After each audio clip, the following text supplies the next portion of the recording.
In this lesson, we're going to understand the concept of encapsulation. Now, what exactly is encapsulation? As the word suggests, the concept of encapsulation means to take certain aspects of your class and lock them away. Now, particularly when we're talking about classes, it's good practice always to take your variables and lock them away. In other words, to make the variables inaccessible from outside of the class. But then the question may arise that, so if we're going to make our variables inaccessible, how do we set them and get them? To do that, we will create methods, separate methods called getters and setters. So encapsulation actually entails firstly making our variables private so that they are not accessible from outside of the class, and then creating setter and getter methods which are public. So the only way to access those variables will be through those getter and setter methods. Now, why do we do this? Why do we encapsulate variables in our programs?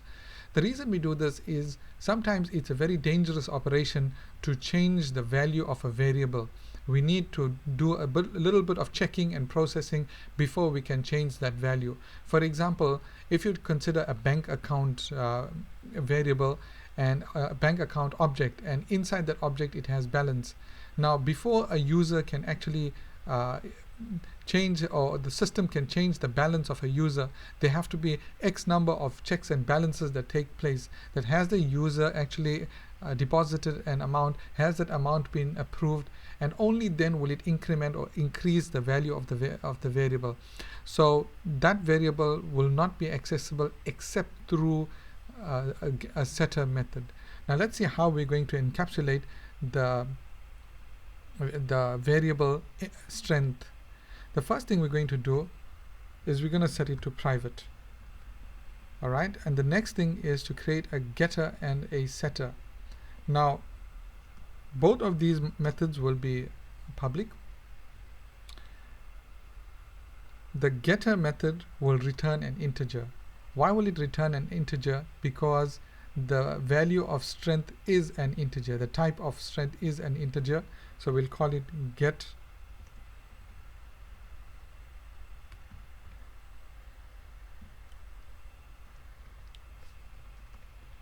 right. So the get strength method doesn't receive any parameters.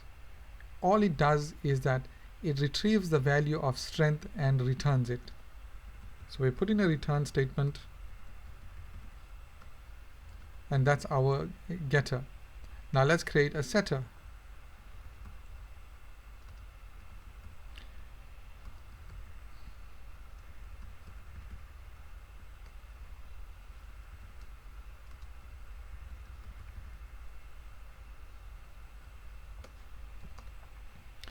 Now looking at the method signature of the set strength method, we can see it's different. It has a void. The reason it has the return type set to void is because the set strength method doesn't return anything. It simply takes in a value and it sets that value to strength. So we'll do it in this way. This dot strength is equal to. Now what's going on here? Why do we have two strengths? Now these two strength variables are totally different strength variables. It makes sense to understand this very carefully. The first one, this dot strength, is the strength variable that belongs to this particular object. That means it refers to the strength method here that belongs to the class. And the second strength is actually the value that is being sent from the caller. Wherever this variable is being set from, it may be the zombie game class, it may be some other class, so it would be setting the variable so that it will send a value here. That value will be plugged in there and it will be reused here. To make this a little clearer, let's change the name of this variable. We'll call it strength from caller. So the strength value that's coming from the caller, and this so now we can see that this strength from caller actually refers to this one, and whatever the value is coming from there will be via this line set to that.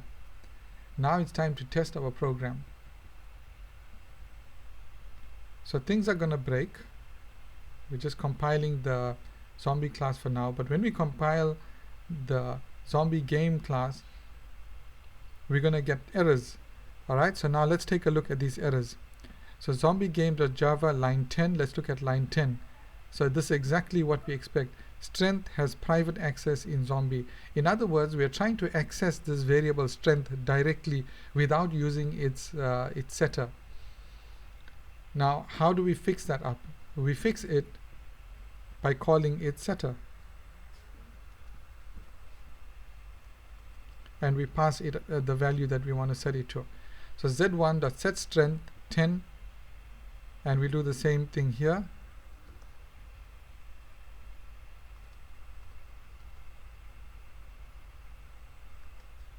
Set strength 5. Alright, so that's fine. Now out of the 4 errors, let's see if we've reduced them in any way. Very good. So now we got our new errors, but those are in line 13 and 14. And I'm sure you can understand why we're getting this error. Again, we are trying to access this variable directly, but this variable is locked away. It's encapsulated, it's set to private. Hence, it's not going to be accessible from any other classes. Now, to get the value of Z1, we need to, or the value of strength for Z1, we need to call its get method.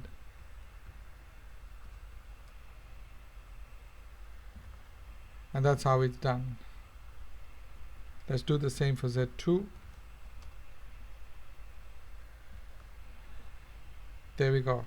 Let's save it and compile.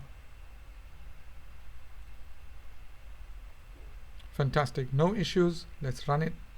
Obviously, we're going to get the exact same output. It's just we've modified the way in which we're accessing these variables.